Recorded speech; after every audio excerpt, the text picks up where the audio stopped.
Good morning class, आपका स्वागत है अंकिता केमिस्ट्री में। तो आज मैं एक सीरीज ऑफ रिएक्शन स्टार्ट करने जा रही हूँ जो कि रीअरेंजमेंट रिएक्शन के तहत आता है। इसमें आप बहुत सारे रिएक्शंस पढ़ोगे, जैसे मर्विन पुंडरॉफ रिएक्शन हो गया, पिनिकॉल पिनोकोलिन रिएक्शन हो गया, सेमी पिनोकोलिन रिएक्शन हो गया, डाइनॉन पिनिकॉल रिएक्शन हो गया, बेंजाइलिक रिएक्शन, बहुत सारे रिएक्शन। उसके अलावा हम लोग एनजीपी के बारे में भी पढ़ेंगे, या फिर जिसे हम लोग नेबरिंग ग्रुप पार्टिसिपेशन कहते हैं। तो ये जो आपका लेक्चर आएगा, ये एक लेक्चर सीरीज होगी, तो जिसमें आपको कुछ 5-6 या 7 वीडियोस मिलेंगे। तो आप इस लेक्चर्स को देखिए। अभी मैं ये लेक्चर स्टार्ट करती हूँ। Stay tuned.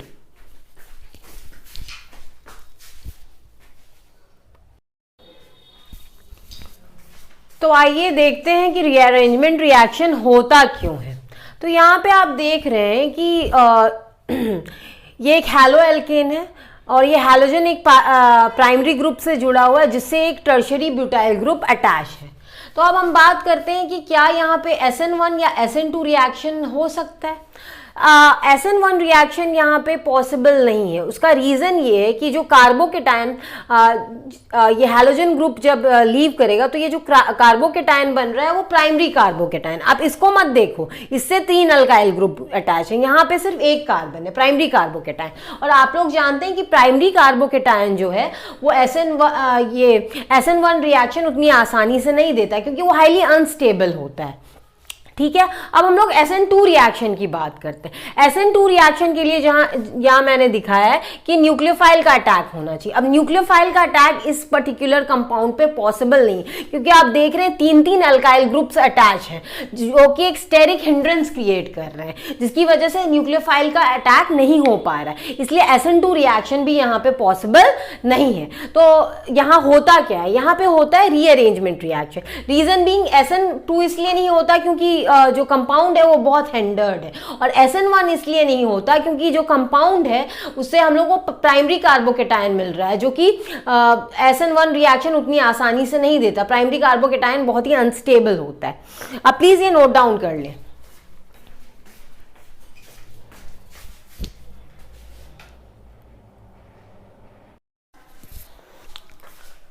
तो अभी तक हम लोगों ने देखा कि इसमें SN1 रिएक्शन इसलिए नहीं हो सकता क्योंकि जब ये आयोडीन लीव करेगा तो एक प्राइमरी कार्बोकेटायन बन रहा है जो कि बहुत ही अनस्टेबल है। ठीक है, और SN2 इसलिए नहीं हो सकता क्योंकि इसमें 3 मिथाइल ग्रुप्स अटैच हैं, और अगर न्यूक्लियोफाइल उसमें अटैक करेगा तो उसका स्टेरिक हिंड्रेंस की वजह से न्यूक्लियोफाइल का अटैक पॉसिबल नहीं है। तो यहाँ पे रीअरेंजमेंट रिएक्शन होता है। तो सबसे पहले क्या होता है, जैसे कि आपने देख लिया कि जो हम लोगों ने रिएक्शन लिया है उसमें कंपाउंड के साथ AgNO3 और H2O डाला है। तो AgNO3 में Ag+ जो है वो मेटल है, तो ये क्या होगा, इलेक्ट्रोफिलिक होगा, और आयोडीन के पास क्या है, इलेक्ट्रॉन्स हैं।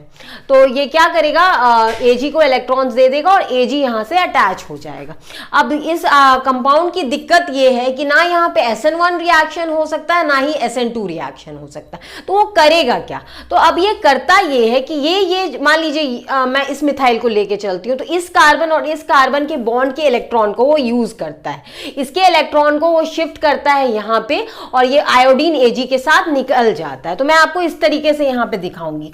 यहाँ पे जो ये आपका ये वाला मिथाइल है, इसका बॉन्ड टूट रहा है, और यहाँ इस नंबर ये जो कार्बन नंबर 1 है, यहाँ इससे इसका बॉन्ड बन रहा है। तो आप देख रहे हैं यहाँ से ये मिथाइल ग्रुप यहाँ पे अटैच हो गया। यहाँ पे एक कार्बन कैटायन जनरेट हुआ है जो कि 3 डिग्री है। ठीक है, अब क्या हुआ, रिएक्शन में मेरा AgNO3 के साथ H2O भी था, तो मैं इसको H2O के साथ ट्रीट करती हूँ। तो चूंकि कार्बोकेटायन है तो और H2O के साथ ट्रीट करेंगे तो आपका SN2 रिएक्शन हो जाएगा। तो SN2 रिएक्शन जब होगा यहाँ पे OH अटैच हो जाएगा, तो ये आपका कॉरेस्पॉन्डिंग प्रोडक्ट बन रहा है। तो आपने जाना कि अगर SN1 रिएक्शन या SN2 रिएक्शन नहीं हो पाता है तो वहां पे रीअरेंजमेंट रिएक्शन होता है, क्योंकि रीअरेंजमेंट रिएक्शन जो होता है वो इसलिए होता है क्योंकि वो SN1 और SN2 रिएक्शन से फास्ट होता है, और वो कार्बोकेटायन के ऊपर भी डिपेंड करता है कि अगर कार्बोकेटायन स्टेबल नहीं होगा तो वहां पे जाहिर सी बात है SN1 रिएक्शन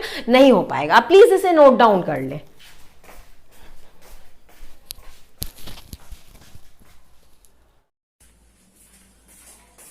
आइए तो हम लोग वैगनर मर्विन रिएक्शन देखते हैं, या वैगनर मर्विन शिफ्ट भी कहा जाता है। तो इस रिएक्शन में होता क्या है, तो यहाँ पे मैंने एक नॉर्बोरेन का स्ट्रक्चर लिया है जिसमें 2 मिथाइल ग्रुप अटैच है और एक OH ग्रुप अटैच है। तो अब अगर H+ के साथ हम ट्रीट करते हैं तो ये कॉरेस्पॉन्डिंग प्रोडक्ट बनता है। तो अब आपने जैसे देखा है कि अगर मैं इसको H+ के साथ ट्रीट करूं तो होगा क्या, देखिए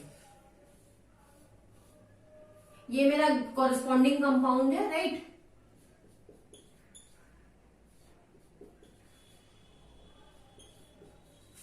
इसको मैंने H+ के साथ ट्रीट किया, राइट। अब H+ क्या करेगा, यहाँ पे ऑक्सीजन के पास लोन पेयर है तो उस पर अटैक कर देगा। तो यहाँ पे OH2 बन गया और पॉजिटिव चार्ज है, राइट। और यहाँ पे 2 मिथाइल ग्रुप अटैच्ड है। अब क्या है, ऑक्सीजन में कभी भी जो पॉजिटिव चार्ज है वो स्टेबल नहीं होता, तो वो क्या करेगा, यहां से इस अपने इलेक्ट्रॉन ले लेगा।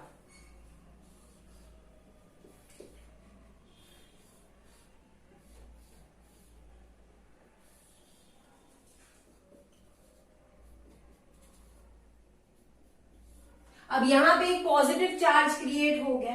अब इस पॉजिटिव चार्ज को हटाने के लिए क्या किया जा सकता है, अब होना ये चाहिए कि ये हाइड्रोजन क्या करे, अपना इलेक्ट्रॉन यहाँ पे दे दे और यहाँ पे एक बॉन्ड बन जाए। बहुत गंदा सा बन गया, 1 मिनट में मिटा देती हूँ।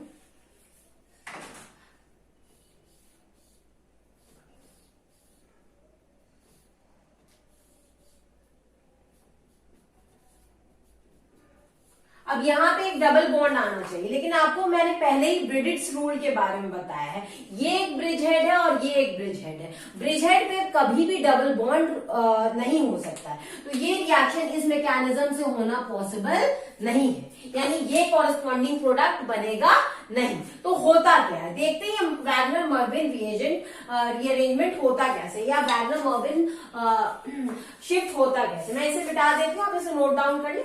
हालांकि ये नोट डाउन करने की जरूरत नहीं। आइए हम लोग समझते हैं कि वैगनर मर्विन शिफ्ट कैसे होता है।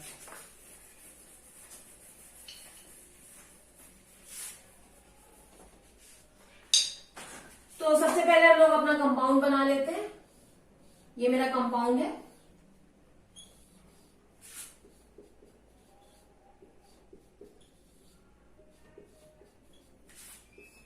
अब इसको आप H+ के साथ ट्रीट करो। तो अब मैं ज्यादा इलैबोरेट नहीं करूंगी, मैंने आपको पहले ही बताया H+ के साथ ये वाटर बन करके निकल जाएगा और यहाँ पे कार्बोकेटायन बन जाएगा। तो मैं डायरेक्टली कार्बोकेटायन बना देती हूँ।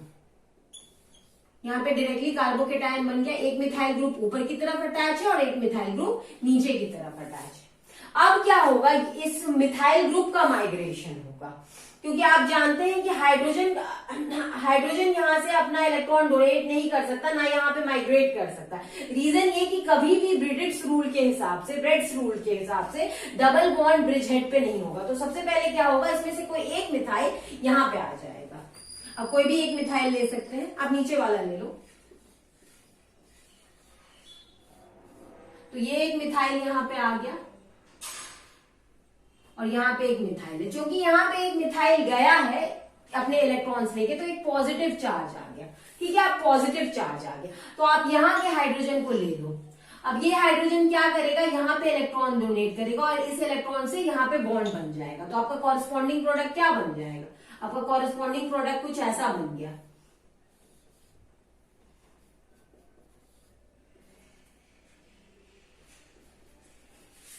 यही आपका वैगनर मर्विन रिएक्शन है, जिसमें आप क्या देख रहे हैं कि केटायन की तरफ किसका शिफ्ट हो रहा है, एल्काइल ग्रुप का शिफ्ट हो रहा है। आप ये रिएक्शन लिख लें, इस मैकेनिज्म को लिख लें, उसके बाद मैं इस रिएक्शन का स्टेटमेंट लिखवा देती हूँ। अब इसे नोट डाउन कर लें।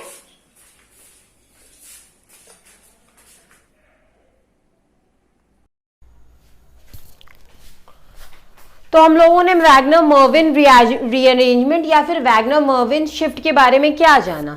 तो वैगनर मर्विन शिफ्ट है, उसे कहते हैं जिसमें अल्काइल ग्रुप केटाइनिक पोजीशन पे माइग्रेट करता है। ठीक है, तो अभी मैं एक और आपको एग्जांपल डील करने वाली हूँ, मैं एक्सप्लेन करती हूँ इसे। देखिए, ये मैंने कॉरेस्पॉन्डिंग कंपाउंड लिया है ठीक है, और इसको H+ के साथ अगर ट्रीट करते हैं तो ये कंपाउंड बनता है। अब ये होता कैसे, इसका मैकेनिज्म क्या है? तो पहले आप मैकेनिज्म बनाने से पहले इसके जितने भी कार्बन है उसको नंबर कर दें। यहां पे मैंने कर दिया 1 2 3 4 5 6 7 8। अब चूंकि ये OH है और इस पे H+ इलेक्ट्रोफाइल जो है वो अटैक करेगा, आप जानते हैं कि ऑक्सीजन पे लोन पेयर होते हैं, तो ये क्या बनाएगा, H2O बनाएगा। ठीक है, H2O आप कह सकते हैं H2O+ बनाएगा। अब क्या होगा, ऑक्सीजन पे कभी भी मैंने जैसा कि बहुत बार बताया ये पॉजिटिव चार्ज स्टेबल नहीं होता है, तो ये अपना इलेक्ट्रॉन लेकर के निकल जाएगा। तो यहाँ पे क्या आ गया, पॉजिटिव चार्ज आ गया 6th पोजीशन पे। अब 6th पोजीशन पे मैं बताती हूँ कि होगा क्या। जैसे कि हम लोगों ने जाना कि वैगनर मर्विन रिएक्शन में एल्काइल का शिफ्ट होता है, तो मैं बताती हूँ हो क्या रहा है। ये 4 और 5 का जो कार्बन का बॉन्ड है वो यहाँ से टूट रहा है और 4 और 6 का बॉन्ड बन रहा है। तो आप देखिए यहां से ये बॉन्ड आप मिटा सकते हैं ऐसे, और यहां से बॉन्ड जोड़ सकते हैं, जैसे कि मैंने यहां देखा, यहां 4 और 6 का बॉन्ड मैंने जोड़ दिया और 4 और 5 का बॉन्ड टूट गया है। ठीक है, क्योंकि उसका एल्काइल शिफ्ट हो रहा है, ये जो कार्बन है वो यहां पे शिफ्ट हो रहा है। ठीक है, अब क्या हो रहा है आपको दिखाती हूं मैं। अब आप क्या करो कि इसको इस तरीके से भी देख सकते हो आप, यहां आप 7th पोजीशन पे कंसंट्रेट करो, आप ये 7th नंबर कार्बन पे कंसंट्रेट करो, तो यहां पे मैंने 7 लिख दिया। तो आप 7 क्या देख रहे हो, 2 से जुड़ा हुआ है और 6 से जुड़ा हुआ है, तो मैंने यहां पे 2 और 6 लिख दिया।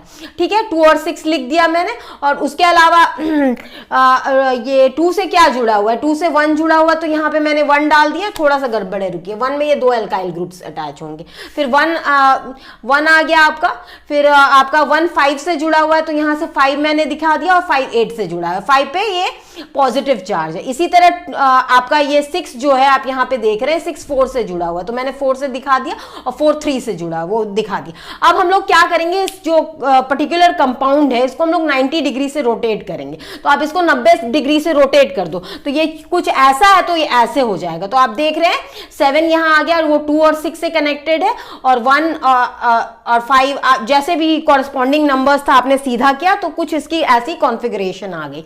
अब क्या होगा, क्योंकि यहां पे कार्बोकेटायन है, तो कार्बोकेटायन पे क्या होगा, ये हाइड्रोजन अपना इलेक्ट्रॉन दे देगा, तो यहां पे डबल बॉन्ड आ गया और ये H+ निकल जाएगा, तो ये आपका कॉरेस्पॉन्डिंग कंपाउंड बन गया। तो आपको एग्जाम में जब भी ऐसा कोई क्वेश्चन आए तो आप क्या करोगे, सबसे पहले जो गिवन कंपाउंड है उसमें आप कार्बन की नंबरिंग कर दोगे। नंबरिंग करने के बाद आप बॉन्ड को तोड़ोगे या जोड़ोगे। ऐसे अगर आप तोड़ते या जोड़ते हो तो आपको बहुत दिक्कत होगा। मैं एक बार और एक्सप्लेन कर देती हूं ताकि ज्यादा क्लियर हो जाए। सबसे पहले मैंने क्या किया, जो भी कंपाउंड है उसको नंबर किया, तो 1 2 3 4 5 6 7 और ये 8।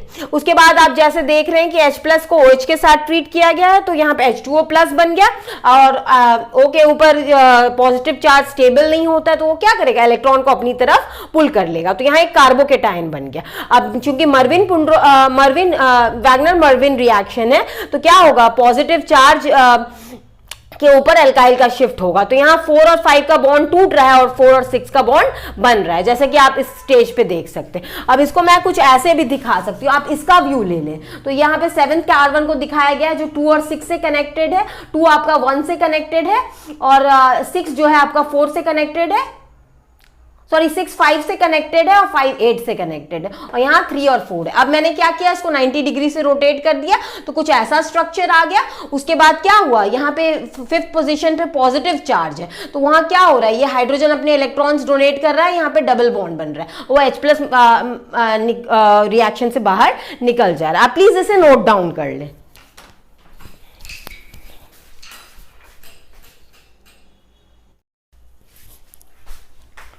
आइए तो पिनिकॉल रीअरेंजमेंट रिएक्शंस के बारे में देखते हैं। तो पिनिकॉल रीअरेंजमेंट रिएक्शन जो है इसमें 3 आ जाते हैं। एक आपका पिनिकॉल पिनिकोलॉन रीअरेंजमेंट रिएक्शन हो जाता है, एक सेमी पिनिकॉल रीअरेंजमेंट हो जाता है, और एक डायन पिनिकॉल रीअरेंजमेंट हो जाता है। तो हम लोग एक एक करके सब पढ़ेंगे। सबसे पहले आते हैं आपका ये पिनिकॉल पिनिकोलिन रीअरेंजमेंट। तो पिनिकॉल पिनिकोलिन रीअरेंजमेंट को देखते हैं। तो यहाँ पे आप देख रहे हैं कि इस कंपाउंड से 2 हाइड्रोक्सी ग्रुप जुड़े हुए हैं, जिसको आप लोग 1,2 पिनिकॉल कह सकते हैं। इसको H2SO4 के साथ जब 1,2 पिनिकॉल को ट्रीट किया जाता है तो पिनिकोलोन देता है। तो ये रिएक्शन होता कैसे है तो आइए इसका मैकेनिज्म समझते हैं। तो आप देख रहे हैं इसमें 2 हाइड्रोक्सी ग्रुप है और उसको H2SO4 यानी किसी भी एसिड के साथ ट्रीट कर रहा है। तो एसिड के साथ जब आप ट्रीट करते हैं तो वो H+ आयन लिबरेट करता है। अब ये H+ आयन क्या करेगा, आप कोई भी हाइड्रोक्सिल ग्रुप ले सकते हैं, ये भी मैंने ये ले लिया। तो ये H+ आयन क्या करेगा, इस ऑक्सीजन के लोन पेयर पे अटैक कर देगा और यहाँ पे क्या बन जाएगा, OH2+ बन जाएगा। और जैसा कि मैंने आपको बहुत बार बताया कि ऑक्सीजन पे कभी भी पॉजिटिव चार्ज स्टेबल नहीं होता, तो वो क्या करेगा, यहां से अपने इलेक्ट्रॉन्स को पुल कर लेगा। तो जब ये यहां से इलेक्ट्रॉन पुल कर लेता है तो यहां पे एक पॉजिटिव चार्ज क्रिएट हो जाता है। अब क्या होगा, अब मैं बताती हूं क्या होगा। अब इस पॉजिटिव चार्ज को ये ऑक्सीजन स्टेबलाइज करेगा। तो कैसे स्टेबलाइज करेगा, यहां पे जो ये OH का ऑक्सीजन है ये इस बॉन्ड में अपना इलेक्ट्रॉन डालेगा। यहां पे एक इलेक्ट्रॉन पुश क्रिएट हुआ, एक इलेक्ट्रॉन पुश हुआ, उसकी वजह से क्या होगा, ये मिथाइल ग्रुप इस यहां पे जाकर के माइग्रेट कर जाएगा, जो कि आप यहां पे देख रहे हैं। तो यहां पे एक डबल बॉन्ड बन गया OH का और यहां पे मिथाइल ग्रुप माइग्रेट कर गया। चूंकि ऑक्सीजन ने अपने इलेक्ट्रॉन दिए हैं तो इस पे एक पॉजिटिव चार्ज है। तो मैंने आपको बहुत बार बताया कि ऑक्सीजन पे कभी भी पॉजिटिव चार्ज स्टेबल नहीं होता। तो क्या करेगा, ये हाइड्रोजन अपने इलेक्ट्रॉन्स इसको दे देगा। तो यहां पे आपका ये पिनोकोलोन कंपाउंड बन गया है। आप प्लीज इसे नोट डाउन कर लें, उसके बाद हम लोग एक और एग्जाम्पल भी करते हैं। प्लीज इसे नोट डाउन कर लें।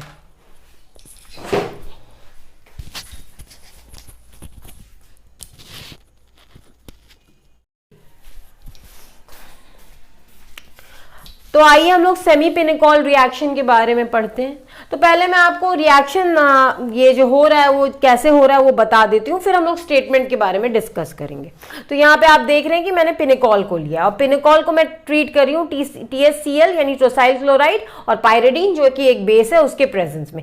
सबसे पहले टोसाइलेशन होता है। टोसाइलेशन होगा किसका, जो लेस हिंडर्ड कार्बन है। यहाँ पे 2 अल्काइल ग्रुप अटैच्ड है यानी मोर हिंडर्ड है और यहाँ पे सिर्फ एक ही अल्काइल ग्रुप अटैच्ड है, इसलिए लेस हिंडर्ड है। मैंने इन दोनों को R1 से इसलिए दिखाया है क्योंकि इस कार्बन को मैंने 1 माना है, इसको 2 माना है। तो इससे जो ग्रुप अटैच है वो R2 है, इससे जो दोनों अल्काइल ग्रुप अटैच हैं वो R1 है। तो सबसे पहले क्या हो रहा है, टोसाइलेशन हो रहा है। तो TSCl के प्रेजेंस में, तो TSCl के प्रेजेंस में क्या होगा, ये H और Cl HCl बन के निकल जाएंगे और यहाँ पे TS ग्रुप अटैच हो जाएगा, जो कि आप यहाँ देख रहे हैं। अब आगे क्या होगा देखिए।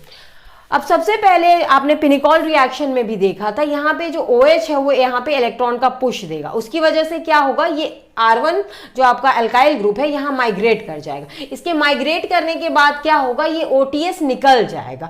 ठीक है, तो आपका यहाँ पे चूंकि इसने इलेक्ट्रॉन दिए थे तो यहाँ पे डबल बॉन्ड बन गया। आप इसको ऐसे भी दिखा सकते हैं, ये OH दिखा सकते हैं, यहाँ पे पॉजिटिव चार्ज है। आपको मैंने पहले ही बताया कि ये ऑक्सीजन पे पॉजिटिव चार्ज स्टेबल नहीं है, तो वो क्या करेगा, हाइड्रोजन अपना इलेक्ट्रॉन दे करके निकल जाएगा और यहाँ पे इसके लोन पेयर वापस से आ जाएंगे। ठीक है, तो यहाँ पे हो क्या रहा है, तो सेमी पिनिकॉल रिएक्शन में या रीअरेंजमेंट में होता क्या है, semi pinacol rearrangement are the rearrangement in which the hydroxyl group जो होता है वो पुश प्रोवाइड करता है टू द माइग्रेटिंग ग्रुप। यहाँ पे आप देख रहे हैं ये इलेक्ट्रॉन्स दे रहा है और माइग्रेटिंग ग्रुप को पुश प्रोवाइड कर रहा है, लेकिन एक पुल भी एक्सपीरियंस होता है। तो पुल किससे एक्सपीरियंस होता है, पुल आपका लीविंग ग्रुप से एक्सपीरियंस होता है, जो कि यहाँ पे OTS। आपका लीविंग ग्रुप जो ग्रुप डिपार्चर करेगा, ये जो लीविंग ग्रुप होगा वाटर को छोड़ करके कुछ भी हो सकता है। यहां पे मैंने टोसाइलेट लिया है। ठीक है, तो एक बार मैं स्टेटमेंट पढ़ के सुना देती हूँ। Semi pinacol rearrangement are the rearrangement in which the hydroxyl group provides electron push to the migrating group across, but the pull comes from the departure of groups other than water. Here the departuring group और the leaving group is OTS. I hope you have understood the reaction. Now we will do one more example, so it will be more clear. Please note it down.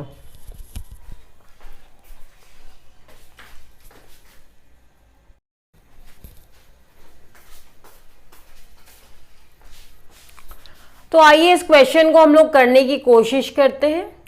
तो यहाँ पे एक corresponding compound है, तो हम लोग इसको किसके साथ ट्रीट कर रहे हैं, टोसाइल क्लोराइड और पायरिडीन के प्रेजेंस में। तो अगेन इसका टोसाइलेशन होगा। तो जैसे कि मैंने आपको बताया, टोसाइलेशन उस कार्बन का होगा या उस OH ग्रुप का होगा जहां पे आपका जो लेस हिंडर्ड होगा। तो आप यहाँ पे देख रहे हैं ये जो OH है सिर्फ एक कार्बन से अटैच है, लेकिन आप इस OH की बात करेंगे तो 1 2 3 कार्बन से अटैच है। तो जाहिर सी बात है इसका टोसाइलेशन होगा। तो आप टोसाइलेशन सबसे पहले कर दो।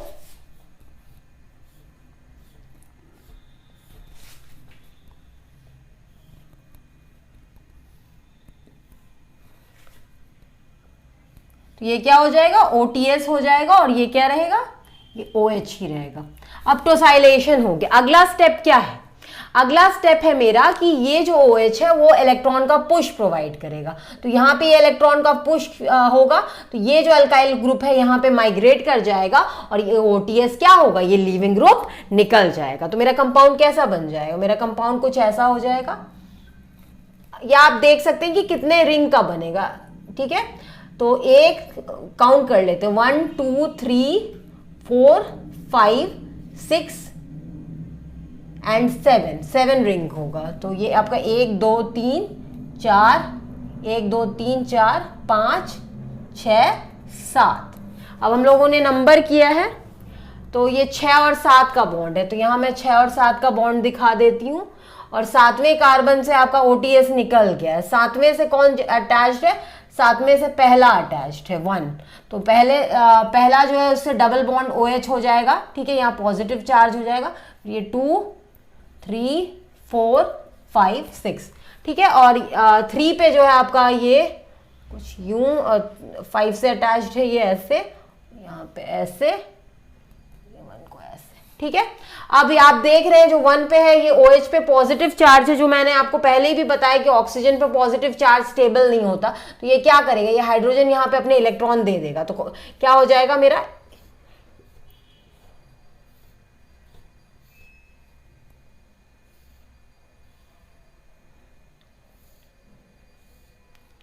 ये डबल बॉन्ड ऑक्सीजन, ये आपका बन जाएगा 1 7 6 5 4 3 2। तो ये मेरा कॉरेस्पॉन्डिंग पिनेक्लोन बन गया। आप इससे प्लीज नोट डाउन कर लें, नोट डाउन कर लें आप। आई होप आज का क्लास आपको अच्छा लगा हो। हम लोग अगले लेक्चर में मिलेंगे जिसमें हम लोग कुछ और रीअरेंजमेंट रिएक्शंस पढ़ेंगे। आप प्लीज जो आज का क्लास पढ़ाया गया आप इसका नोट्स बना लें, आपके लिए आसान हो जाएगा फॉलो अप करना। और मैंने आपसे एक सवाल पूछा था कि अल्काइल का शिफ्ट, आप जितने भी रिएक्शन देख रहे हैं उसमें अल्काइल का शिफ्ट हो रहा है, या बहुत जगह हाइड्रोजन का या कहीं कहीं फिनाइल का भी शिफ्ट होता है। तो ये शिफ्ट होता क्यों है, तो इसका मैं जवाब देती हूँ। जब भी अल्काइल या हाइड्रोजन या फिनाइल ग्रुप का शिफ्ट होता है वो कार्बोकेटाइन को स्टेबलाइज करने के लिए होता है। तो रीअरेंजमेंट रिएक्शन के बारे में हम लोगों ने क्या जाना, पहला, जब SN1 SN2 रिएक्शन नहीं पॉसिबल है और रीअरेंजमेंट रिएक्शन सब्सटीट्यूशन रिएक्शन से ज्यादा फास्ट होगा, तो वहां पे क्या होगा, रीअरेंजमेंट रिएक्शन होगा। क्योंकि आप जानते हैं जितने रिएक्शन है वो एक रेस की तरह है, सब्सटीट्यूशन हो, एलिमिनेशन हो या रीअरेंजमेंट हो, तो रेस की तरह है। तो रेस में हर कोई फर्स्ट आना चाहेगा, तो वही फर्स्ट आएगा जो रिएक्शन फास्टेस्ट होगा। तो जहां पे सब्सटीट्यूशन रिएक्शन जहां पे SN1 SN2 नहीं हो पाएगा वहां पे रीअरेंजमेंट रिएक्शन होता है, क्योंकि वो फास्ट होता है। और दूसरी चीज जो हम लोगों ने रीअरेंजमेंट रिएक्शन में जानी वो ये जानी कि रीअरेंजमेंट रिएक्शन में जो कार्बोकेटाइन फॉर्म होता है उसमें अल्काइल या हाइड्रोजन या फिर फिनाइल का शिफ्ट इसलिए होता है ताकि वो कार्बोकेटाइन को स्टेबलाइज कर सके। आप प्लीज इस पॉइंट्स को लिख लीजिएगा। आई होप आज का क्लास आपको अच्छा लगा हो। अब हम लोग मिलेंगे नेक्स्ट लेक्चर के लिए। Thank you.